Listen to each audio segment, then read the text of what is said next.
সবাইকে, জয় বজরংবলী। তো কেমন আছো সবাই? তো আজকে নিয়ে এসেছি ওয়ার্কআউট। তো কোয়েল করে দেখাবে ওয়ার্কআউটটা। তো যারা ফ্যাট লস, ওয়েট লস করতে চাও তারা এমটি স্টমাকে মর্নিংয়ে এই ওয়ার্কআউটটা করবে। চলো কোয়েল করে দেখাবো। সামনে এই পাশে চল করো।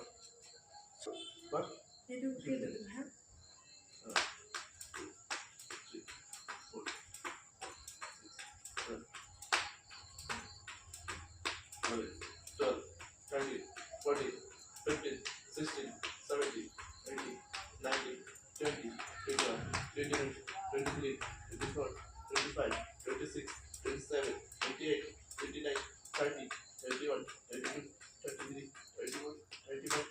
চলো ঠিক আছে, ওকে। তো এটা 50টা করে করবে, যে যতগুলো পারো সে কটা করে করবে। 4 সেট, ঠিক আছে? যতগুলো রেপিটেশন, কোনো গুনতে হবে না, যতগুলো পারো ততগুলো করবে। চলো টাটা।